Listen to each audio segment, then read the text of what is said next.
greatest, you can be the best. You can be the King Kong banging on your chest. You can beat the world, you can beat the war. You can talk to God, go banging on his door. You can throw your hands up, you can beat the clock.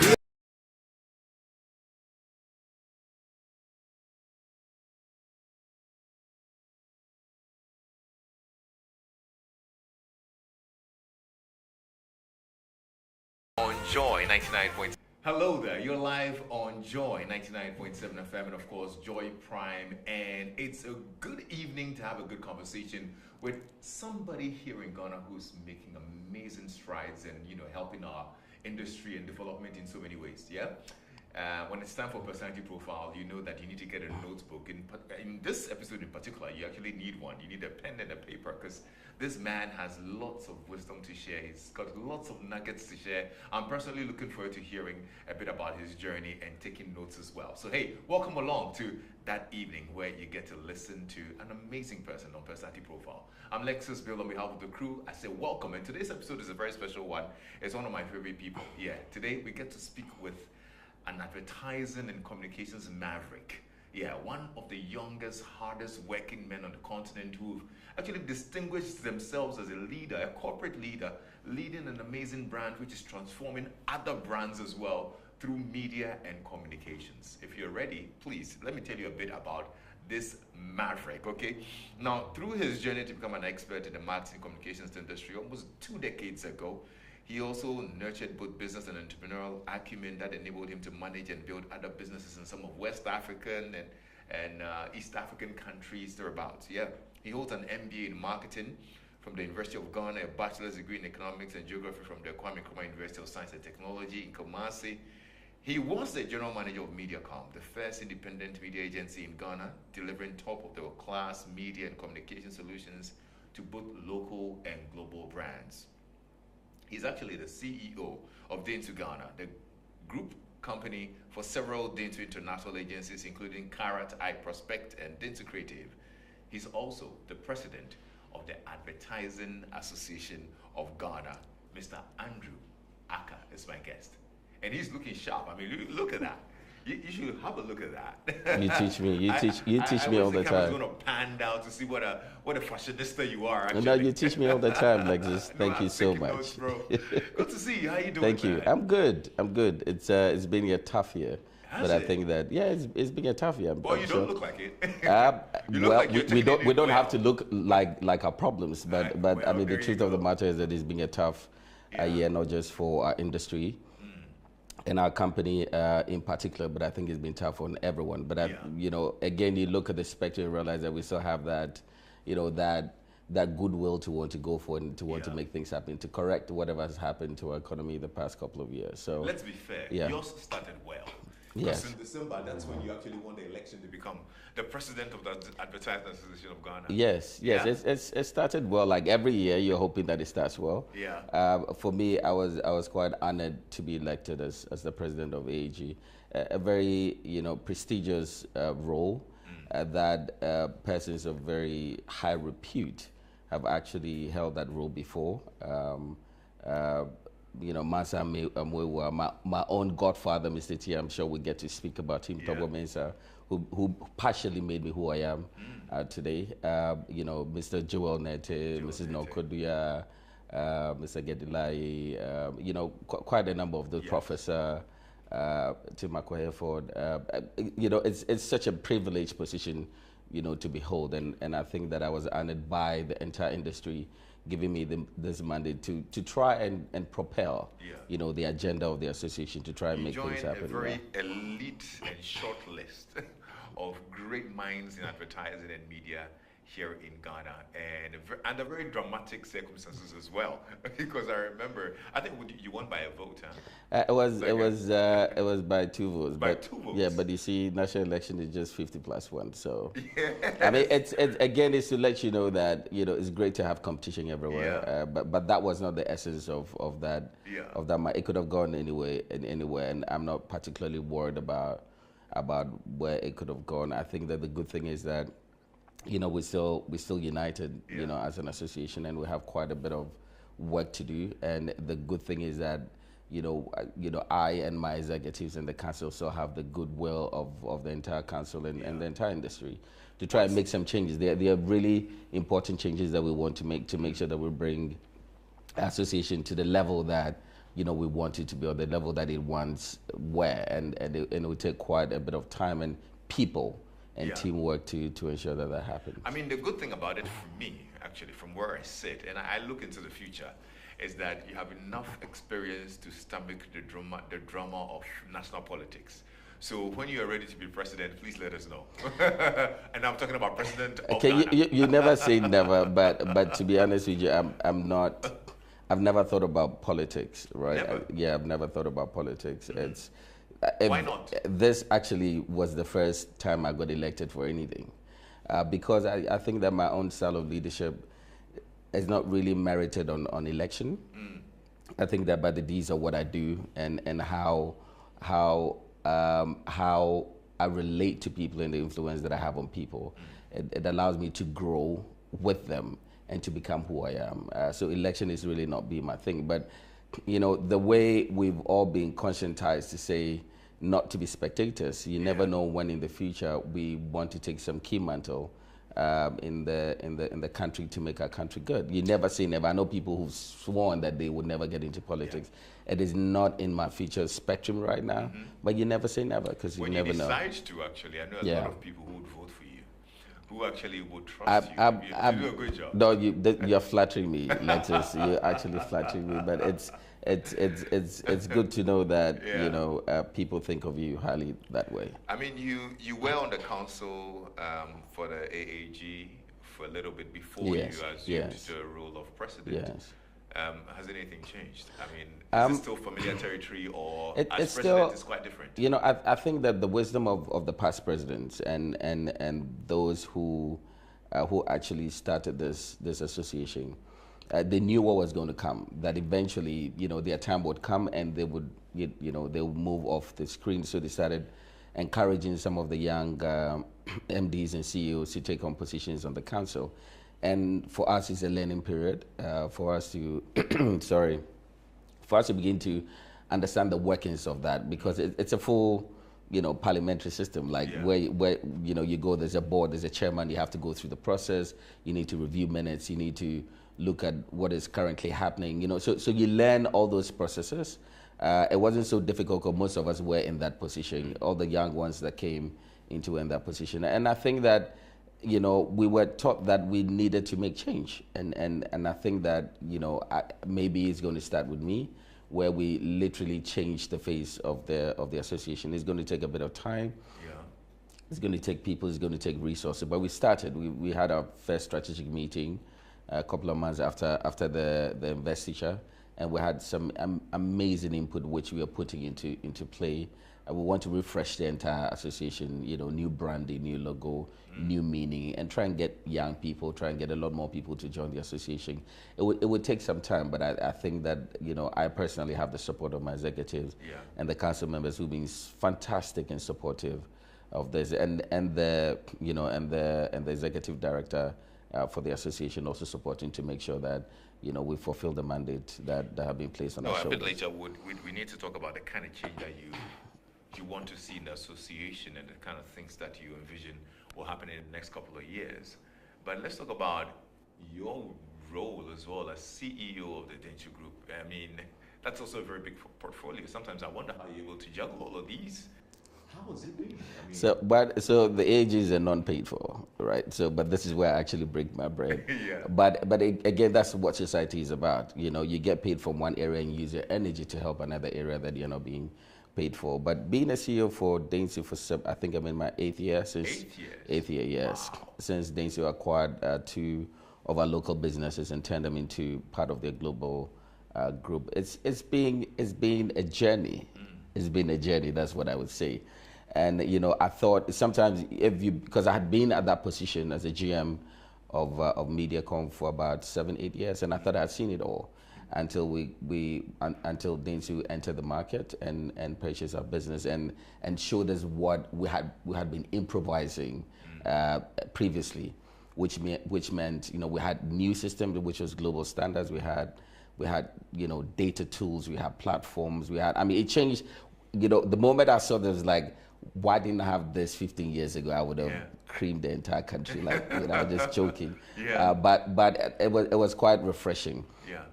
And I think that it inspired, the rest of my team, because now you had the tools, you couldn't complain. The difficulty with local businesses is that because you do not have these global platforms, you lack in a lot of ways, especially data, tools to build the strategies and all of that. They're quite difficult to build them yourselves. Yeah. But if you belong to a global business, you have access. And I think that that's what stimulated the interest and made my team, really hungry to go out there and win businesses, because now they had the tools, they didn't have the excuse, they had the right leadership, we had the right support from our global team. Amazing, I'm being honest with you. I've been an affiliate in the past where we had such support, but this, I can tell you, is unbelievable, the kind of support that we get from our global team, to make us run. So it's just that, that whole process just made it exciting to still continue to be this. Because after 20 years, sometimes I feel like, am I a government worker? Do I still want to be doing this? Yeah. I'm still waiting for the grade to sprout. But, it feels like a long time. But again, it also feels very refreshing because you get to work with younger people, smarter brains, smarter ideas. And my job really is to help them throughout their own journey while we still fulfill our obligations to the company. And I gotta tell you, if you're gonna do this for 8 years, then you are really enjoying it, obviously. It's fun. It's fun. I'm competitive. I'm quite ambitious. The company is competitive, quite ambitious, and I think that everyone who is in Dentsu Ghana has similar tendencies. Because what we do not like is when you tell us that we can't do something. And I think that we've literally, when Dentsu bought the business in 2015, we've literally quadrupled our business in terms of size, in terms of people. We're like 45, we're over 105, 110 right now. We've added extra businesses to our portfolio. We didn't have a creative business, now we have a creative business. We have other platforms, location services and all of that to the whole advertising portfolio. So it's quite an interesting journey. I don't feel like I'm getting bored, and I don't want to be bored because the future looks quite exciting. That's great. Well, let's get to meet you exactly, and get through your journey to this office. Actually, yes. Where did it start from? Where are you from? Andrew Ackah. Oh, where am I from? Yes. That's a very, very long ask. Like, I don't know where to start. Okay, so maybe you want me to start from family, right? Yes. I want to know where okay, you're so from. so I was born in Dunkofen. My mother, Mrs. Marian Ackah, my beloved mom, was working there as an agric officer, statistician. Okay. And that's where she met my dad. My dad was a headmaster and a teacher and headmaster then. So I think that they met in, he came to to Dunkwa Secondary School, and then that's where they met. All of us, my 4 siblings from my mom's side, were all born there. My 3 siblings, including me, were born in Dunkwa. Then my father was transferred to be the assistant director of education in Second D. So we relocated to Second D. I think I was just 1 year old or something. Oh. So I technically grew up in Second D. Okay.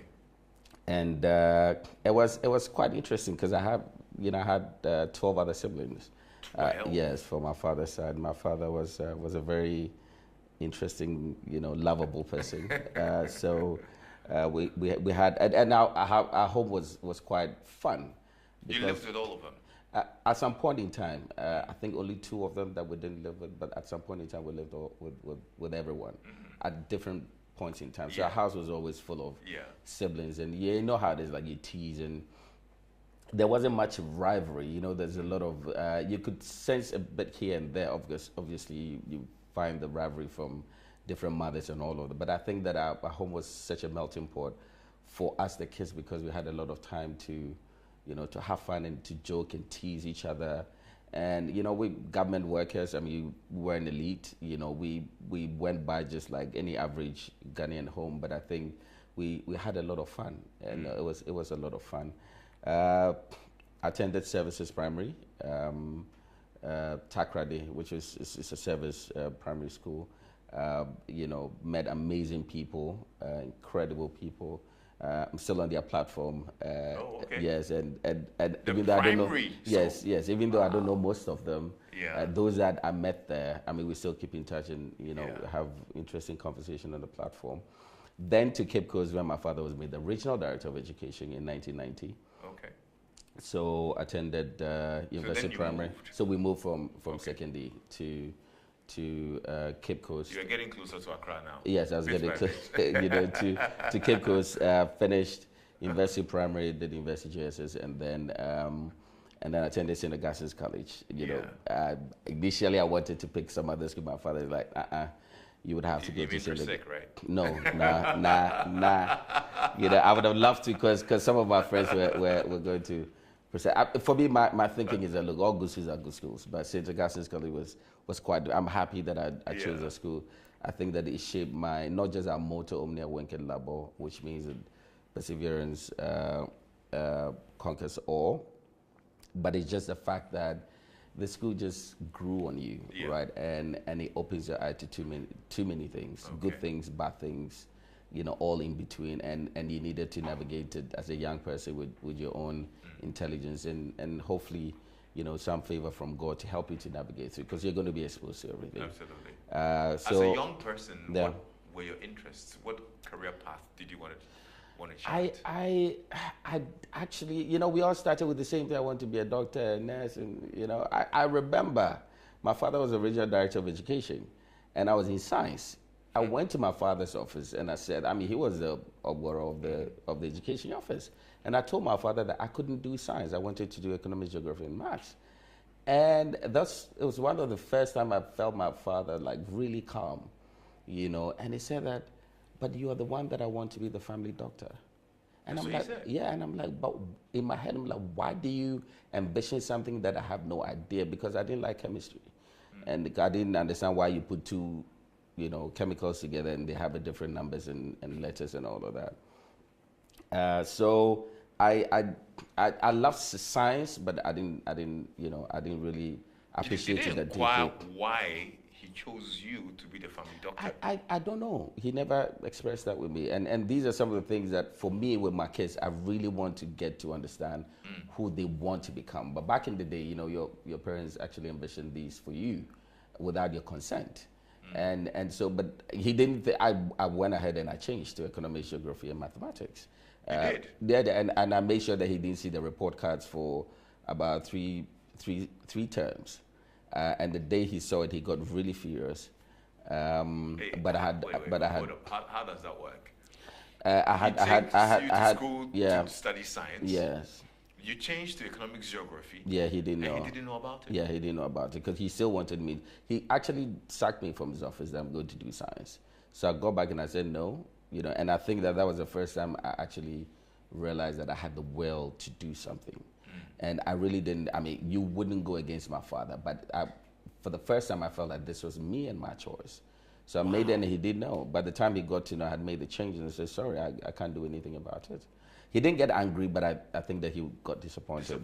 Yeah. I'm just curious as to how come for 3 terms he didn't know this was going on. Because Was it that he wasn't paying attention? I found a way of not making him get the term Wow. report. So yes. it's not being a rebel. You actually No, know it how to- wasn't. It wasn't being a rebel. It's just finding ways around your situation, if I would say so. But I'm impressed that even at that young age, you were still very aware of the things that you wanted to Yes, do. St. Augustine's College would make you aware from day one. I mean, like, if you're not too certain, or if you're not strong-willed, the school will just break you down.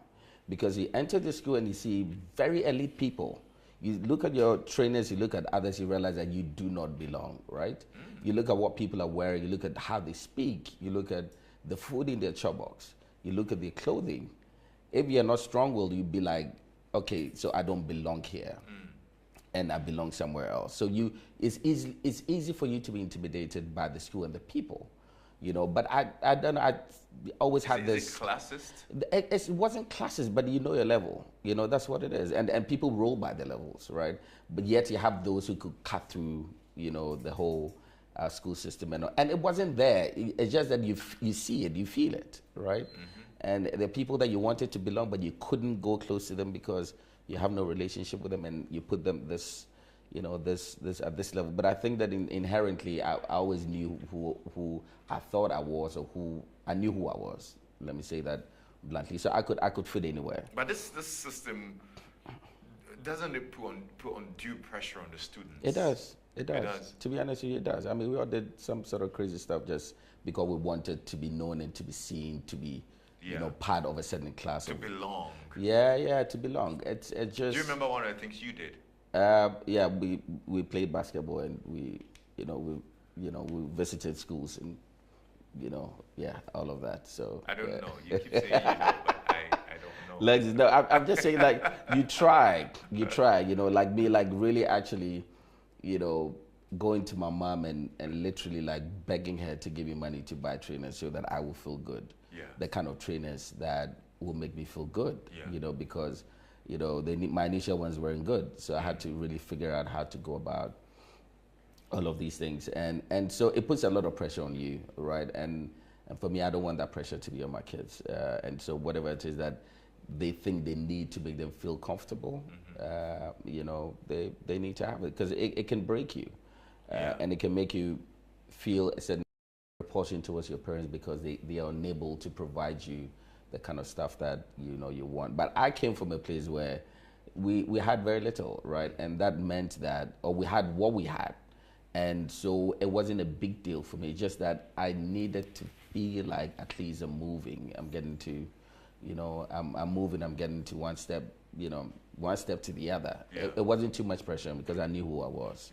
Yeah. So after Augustine's... It's quite a very interesting topic we're talking about here, because I've had, some parents talk about it, or even some young people talk about this kind of pressures in school and how they need to fit in, and so they do all sorts of things to want to fit in and whatnot. I don't know how that can be averted, how we can make kids, belong and believe in themselves. Yeah, it's a blend of the two. I mean, who was I to go and stand on stage and rap or sing patois? I mean, I'm not a music connoisseur, but people were rapping. I had to go write some lyrics and go stand on stage and make a fool of myself. But I also think that it gives you that space for you to explore what your talent is, right, and what you can do and what you can say and who you become, because that is the beginning of the shaping of your person. Your person is inside of you. The people, the school, the environment would help you to shape and groom you. And I think I got the best from St. Augustine's College. I got the best of friends. I had the best of situation. We joked about a lot of stuff. The bond was quite incredible. And that's the biggest thing that I take from St. Augustine's College. And that's why anything else that matters the school, I want to put my energy in there, because it groomed me pretty well. So now you decide on economics, geography, and yes, what again? And mathematics. Then our results, so we write for SSE, and I knew I'd done pretty well in all the subjects except mathematics, because I messed up, right? We didn't have a teacher, I think the last 2 terms or something. So we got somebody to come in and we didn't cover a lot of the stuff. Are you making excuses? I'm not making excuses. I just didn't see top. That's it, bluntly. So during the final exam, in fact, it's the only exam that still haunts me today. Yes. I still dream about that exam, because the only exam that I pray to God, don't let me get F. Wow. Because I've never had F in my life before. Please give me an E. And guess what? When the results came, I had A, B, C, A, B, E. Oh. Right, and the E was elective mathematics. Meanwhile, I had A in core mathematics. I see. So people get furious, but the thing is that on the other side, I did pretty well. This one I messed up. Yeah. I take the responsibility. So tech, I was hoping to read architecture, building. It didn't happen. So I read economics, geography, and maths there. And for me, that was the beginning of who I wanted to become eventually. Yeah. First 2 terms, we were like five of us in first class situation. Okay. 7 actually. And then the professor Bo called us to his office. It was the provost. Was it provost then? It was Dr. Bo then. Called us to his office and like, okay, you guys, we can, groom and shape you to end with first class. And so like, I didn't come to tech to get first class. And everybody, all my colleagues were shocked. Like, why? I'm like, I've learned 2 years to copy notes and replicate notes and share. I'm going to use the next 2 years to express myself. And I said, and I told all my colleagues that I'm going to debate, I'm going to challenge the lecturers. And so I did that throughout, there's some courses you can't debate much. Yeah. Economic principle is economic principle. Yeah. You can't debate that. But subject like geography and all of Yeah. that, even development economics, I could so my whole thing was challenge and make sure that you truly understand Right. what these subjects were. And I think that I didn't get the first class, of course, I wasn't looking for it. But I think that leaving that, that university actually made me know who I truly was and who Yeah. I could be and how I could influence situations and people going forward. Your journey is actually quite like mine, because I also did economics, geography, in Persec, and I also went to KNUST. Okay. I did geography as well. Okay, great. And sociology. And Okay. just like you rightly said, it's a place where you get to nurture your being Yeah. and get to know who you are and Yeah. the path that you want to chart. Yeah. So it's interesting that you figured that out from there. Oh, yeah. Even though you didn't get your architecture, you were able to get through your economics and Oh, whatnot. yes, yes. And then afterwards, you wanted to do what? So after that, I've told this story again and again. But anytime I tell it, it sounds quite surreal, right? So I was a teaching assistant after uni, After right? KNUST. After KNUST, so I was lecturing Then you economics. did good work. You Oh did yes, good I work. wasn't bad in academics at all. I was there. Wow. It's just that, you look at your lectures and you look at your lifestyle, and in my head, I'm like, I can go to school and replicate these notes. I can learn theory. These are things because I build certain structures in my head that I can make things. I can structure things in my head. So replicating the theory is not a big deal. Writing, those things were not. I wasn't worried about them. Reading and learning was not a big deal. Cracking an answer to something was not a big deal for me. But I looked at the entire spectrum, and I was like, bro, I think you have so much inside of you than to go and replicate what somebody has written. Right? Why don't you write that book yourself? Why don't you do something with your life that later you can replicate and let people know this actually is, right? So my professor, all my friends, went to London, PhD and all of that, had visas. My professor, are you not going anywhere? I'm like, nah. Because I had overheard him talk about, having a conversation, this thing like an epiphany, like, why am I really doing this job? All these kids that I taught, look at them now, look at the cars they're putting. And I'm like, Prof, I'm sorry, but I could get back to academia, but I'm sorry, but I need to go to the real world, because I loved, the reason why I challenged my lecturers in class was because I needed to understand the practicality of the theory that was being taught. I needed to understand that. So I like practical stuff. So I needed to be in the real world to understand what all of this meant. Yeah. Before I could, but eventually I may end up in the classroom, but I think it was, so that was that. Then enter the real world, I get my first shock. 6 months down the line, no work. I mean, I would wear my tie, my shirt, black trousers, polish my shoe, take a lot of employment letters and run through banks. And I mean, they wouldn't look at me. And I started, that was the first blow. I'm like, wow, bro, you are not who you think you are, right? And but I pursued and had very strong friends who actually encouraged me. They would make me come sit in their offices so I could while away the time. Then I chanced upon this job. My big sister Sylvia, amazing person, incredible person, Sylvia Tuachampo. Actually introduced me to this job at MediaCom because she used to work there before she transitioned. And so I went there like a joke, right? And all of a sudden everything started like shaping up. I'm like, okay, so this is the architecture I wanted to do, because I like things in a structured way. Okay, so this is how consumers think. Okay, you've read that partly in economics, right? Yeah. You've read that in geography. Consumer behavior. So this is how market works. Okay, geography. So all of a sudden, everything that I had learned, and I love numbers too, or Excel sheets. So media, if you look at the media plan, so when you apply discount, so all of a sudden, everything I had learned was coming together.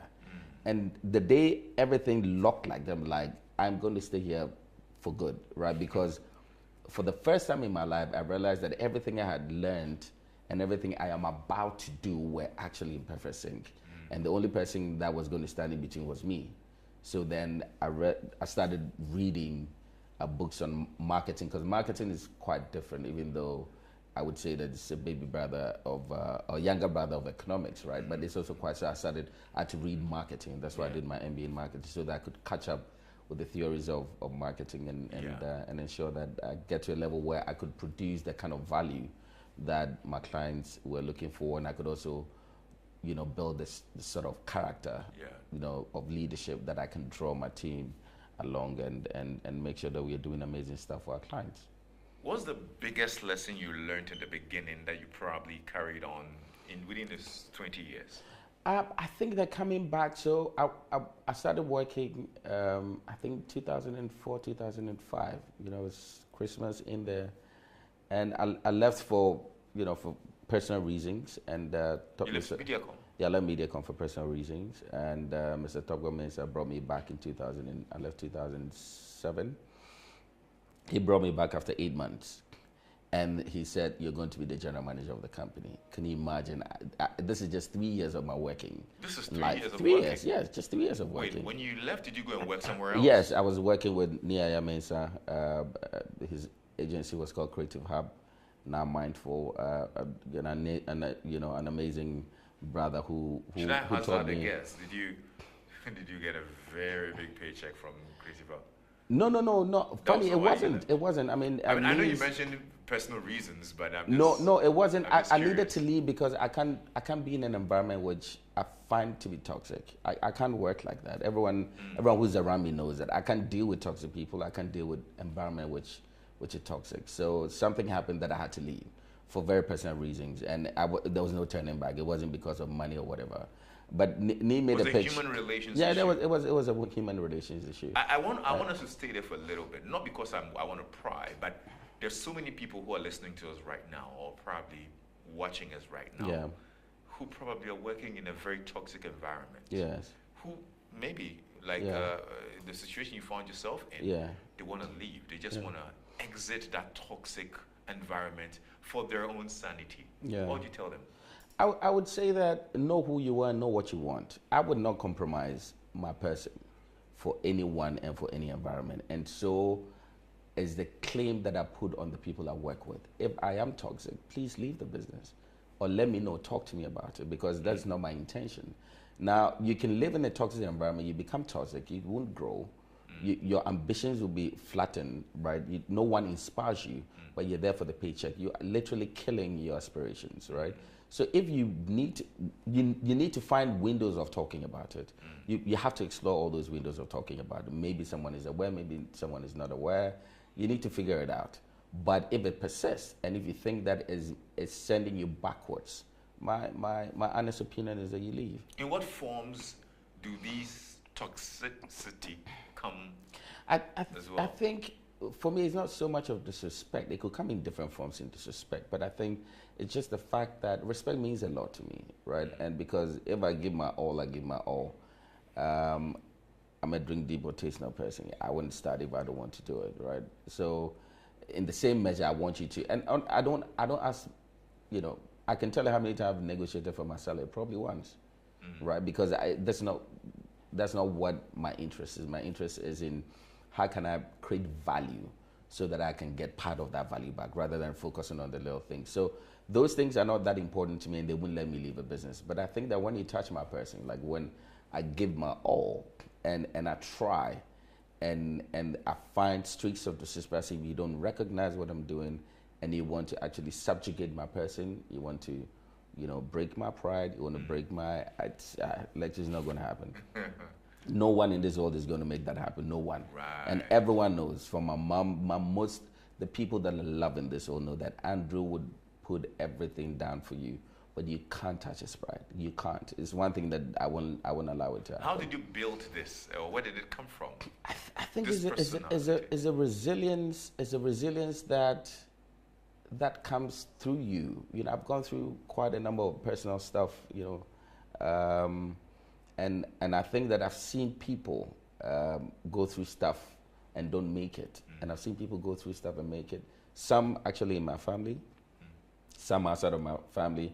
I used to be widely read, so I read quite a number of books before I got to uni, quite a lot, from spiritual books to self-help books to anything and everything, from your fiction, Robert Ludlum and whatever. And throughout all these things, you realize that, the power is in you. God is in you, the power is in you, right? And so if you make that conviction, nothing around you can break you, right? And that because it is in you, you're able to influence people in the right way. If people are not worthy of being influenced by your person, you have every right to shake hands and use the exit, right? You don't need to belabor it. Not everyone is going to like you, not everyone is going to love you. You don't bend time to be loved because you know who you are, right? So when you get into those environments, you know exactly what to do. You try and make it work. If it doesn't, I'm shaking hands and I'm moving. That's it.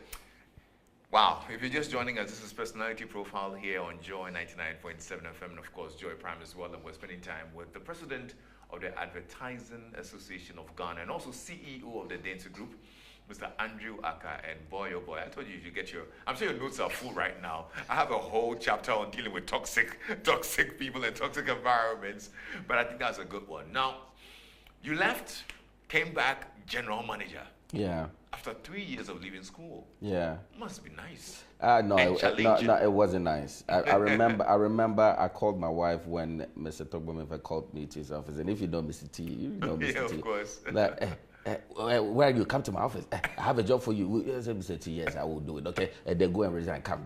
So we agreed on, whatever it was. And, I started working. And, I told my wife that, babe, are you sure I can do this? Because I don't know anything about finance. Not that I don't know, but how am I going? What is P&L? How am I going to read? And for me, that is one of the things that made me marry her. And that's why we're so close. We've been so close for a long time, and we are confident because she has an incredible belief in me as a person and what I could do. So she was like, "What are you talking about? You can walk to the president today and make him change his mind about something. Why do you think that you can run this company?" Right? And I think from that, internally made me feel good because somebody else believed me at home. And that when I started having challenges, because I was young, mind you, I was young and running the largest media buying agency. I mean, with Diageo and all these big clients, MTN back in the day. It was huge, and you would have a lot of challenges. And boy, it's a lot of challenge that you'll be facing with all these big guns. I'm talking about someone that you started working, and he was a director, and now you're a GM, so you're supposed to, speak to him at the same level. It's a challenge. You need to find your way to maneuver that. And I think that what Mr. T told me one day, because I had a problem, one day I was quite unhappy. And he looked at me and solved the problem and said, "You know what? Even if you do not want to succeed, I will make you succeed. Wow. So go back to the office and continue working." And I think that, and he promised me that I will make you succeed. And I think that is what kept my back straight all these years. Yeah. And he's one person that I talk fondly about because he's the one that in business truly believed in me, truly appreciated what I was doing, and actually allowed myself for him to nurture me and mold me to become the leader that I was, right? In a different way, right? He knew I was different, but I walked his path, understood what he was about, and it's been amazing. I do miss him sometimes because his office is just a few blocks from here. I'll go and sit and say, "Mr. T, let's have a chat." So wherever he is, anytime I pray, I'm like, "Mr. T, may your soul rest in peace. And if there's any value that you can give me up there, just throw it downstairs. I'm ready to receive it." I see how you're very consistent on mentioning the challenges you had to surmount. Yeah. If you look back, what probably would you say has been the biggest challenge of your career? So let me tell you where the transition started and who really pushed me to the limit. And that person is Honorable George Anda, former Minister of Communication. George was a stalwart in our industry, incredible person, and you could never he was when he was a marketing director at Diageo at Guinness first. At Diageo, okay. No, before that, I think that he had a position before that, and you could never go to George unprepared. And when George gets you, he's going to shred you into pieces, not because of your person, but because he wanted the best out of everyone. Anyone who's worked with George, we have the old George associate, those that he worked with us. Like, maybe we need to do a documentary about George. I think he was phenomenal. He pushed everyone. And for him, the thing was that be excellent, be good, and be great at what you do. So George will not look at 98 and say, it will be like, why didn't you get 100? Not because he thinks 98 wasn't good, but just because he wanted you to. Yeah. So I think George pushed that challenge. And I took on that challenge, and I threw that challenge back to him, which was rare because, you would always take his challenge and not, but I took it to him. And I don't know why I did that, but I think that he respected the fact that, I had the energy to want to do that. And because of that, I learned quite a bit from him. So he actually, kind of near day, really stand on your merit and defend what you have, even if it's not that great. It's him who did that. Then I think that the nature of the business also allowed me to navigate around people. Okay. I've met some really tough people, highly political people. If I say political, I'm talking about corporate politics. You need to navigate. Look, it's a rat race out there, right, in our industry. So it's a jungle. It's a jungle. It's a jungle. And look, it's the Maslow theory. If you're weak down there, you get eaten first. So, so you need to figure out how to go through this. But what I've done all over these years, of course, there are people who might think that I step on their foot. I think it happens. I shouldn't be 100% great in everyone's mind. But I think that what I personally have tried to do over the years is just to stay true to myself, right? And this is who I am, and I don't change, right? I am aggressive, and I want, if I want some business, and I go for it. If I lose gracefully.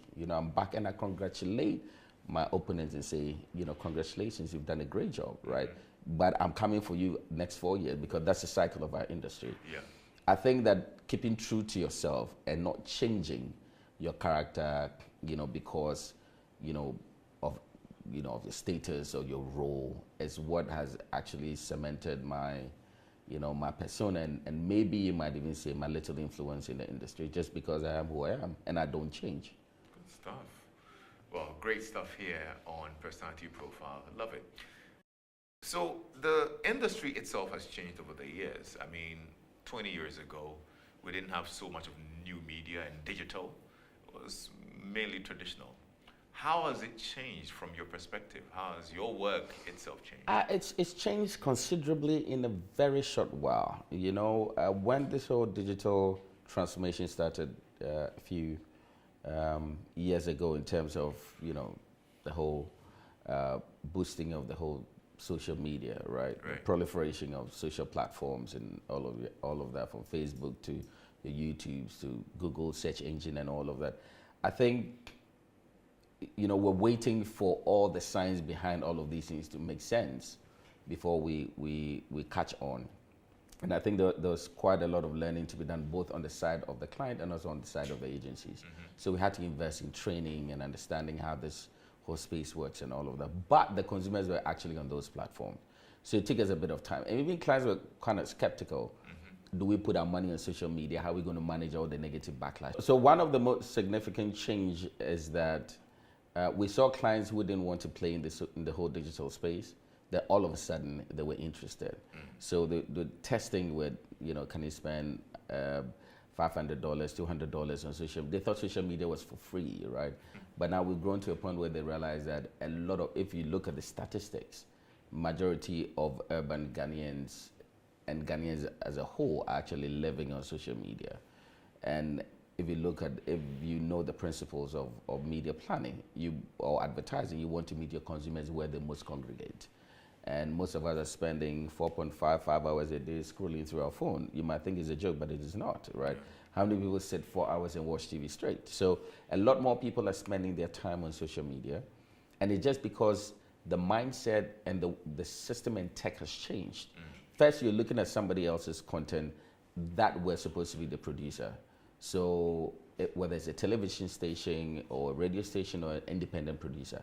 Now you can curate your own content and people are interested. You're interested in other individuals' content. So we have been we've gradually been sucked into this ecosystem where we also creators of content, and you can find a lot more comedy from ordinary people than comedians, right? Yeah. So there's a lot of content that has been created. A lot of people are spending time on social media. There's been an amazing platform. TikTok is currently the #1 search engine. It is Surpassing huge. Google, right? I'm talking just a couple of years ago. Nobody thought this was going to happen. So things have changed so much dramatically that a lot of people are spending time on there. So we see budget gradually shifting from traditional TV, radio, and press and out of home, which is billboards, going straight into digital. And this is going to continue for a while. So smart brands should now begin to figure out how do we build our own, create our own branding system or ecosystem when it comes to digital, because that's where everyone is, and that's where brands are going to live for a long time. And that has affected your business because since Dentsu took over, now you have other businesses in the creative business, iProspect as well. Yeah. And you're heavy on digital as Yeah. well. Yes. And how has that journey also been? It's been growing pretty well. I mean, we have some amazing clients, to be honest with you, within the digital space. But again, we need to build. If you understand the whole big tech companies, whether it's Meta or Google or Apple, you still need to work with them from a global level to build other tech platform for you to enhance. Sometimes we have great ideas, but we can't do that because we're a small market. Yeah. So we can get Google to collaborate with us for us to create certain different things. So it's a learning process that we need to push on. But I think that it's clients are more receptive to digital plans and ideas because they can see the results immediately. And instantly, people are buying stuff, especially if you have an e-commerce platform. So it's working, which means that all of our mindset would have to be shifting towards digital. But it's not just digital; it's entire. You have your digital ecosystem, but you have a broader system, marketing, communication system that you need to let everyone fit in, and that's where our expertise come in. Yeah. Sometimes you think digital first, sometimes you don't. But whatever it is, you build a system that works for the client, that will deliver the best value. Good stuff. Now, as president of that Advertising Association of Ghana as well, you're hoping that you would make some changes. Yes. What changes are you looking to see? I think the first thing is to ensure that we have a lot of our members, returning back to our fold. There's been a lot of interest in. As I'm speaking today, yesterday there was a meeting. We had about 30 members joining us. During a strategic meeting, we had, we had our own pillars and our plans, and I think that we're going gradually towards that. We needed to refresh the brand. We needed to, make sure that we have, we have it more like a new purpose, for our clients. It's a huge industry. I'm talking about $500 million.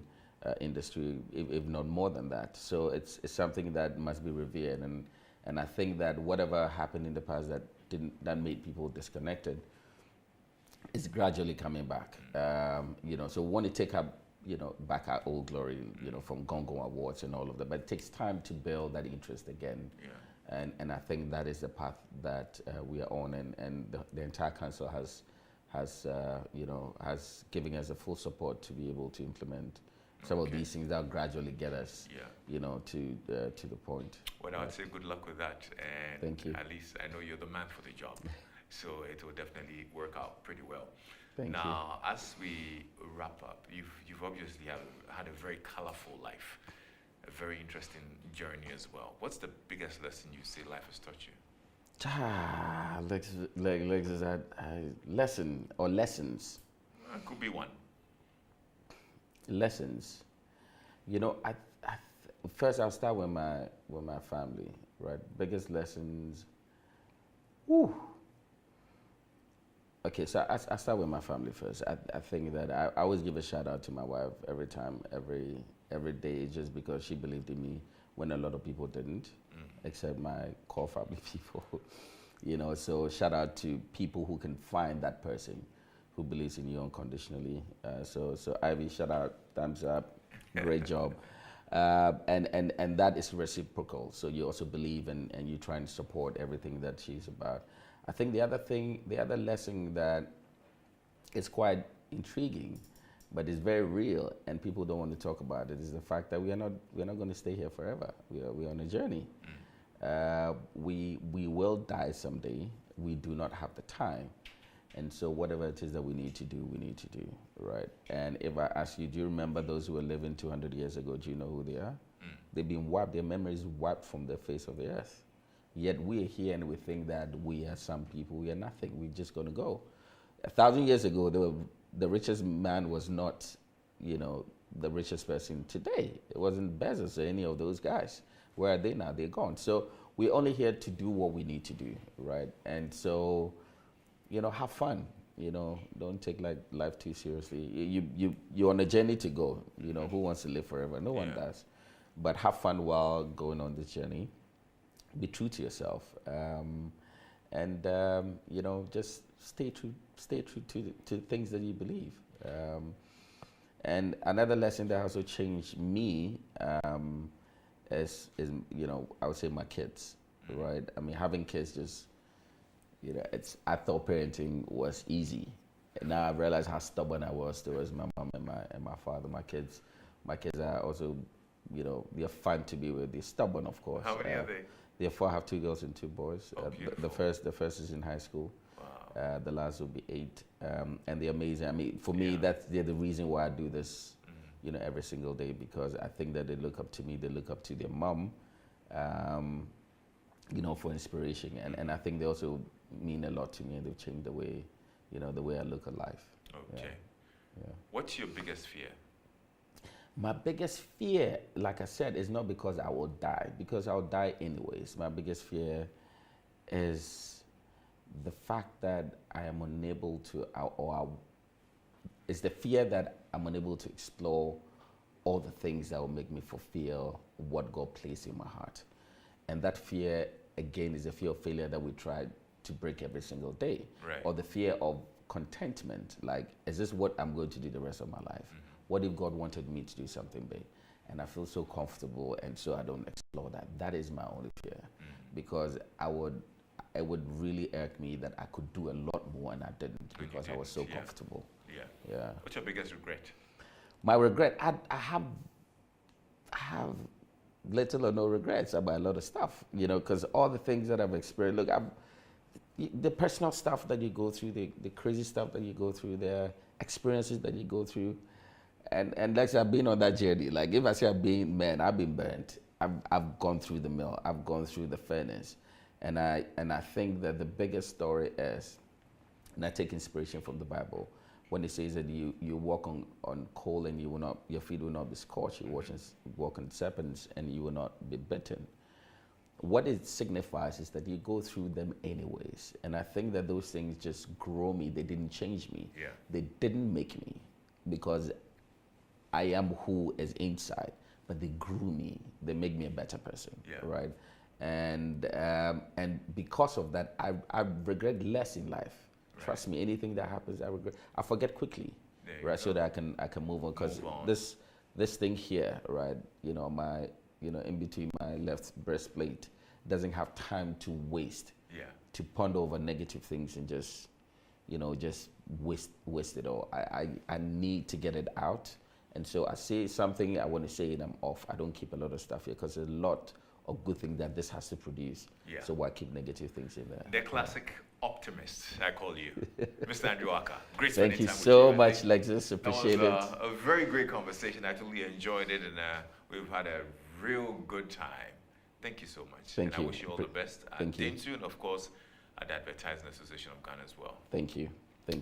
I'm Lexis Bill, and this has been Personality Profile with the CEO of Dentsu Group, and of course the President of the Advertising Association of Ghana, Mr. Andrew Ackah. And you can actually look it up on our social media pages and digital platforms as well. You can check it out on Joy Prime. On behalf of my crew, I say thank you so much, and next week we'll come back with another great edition.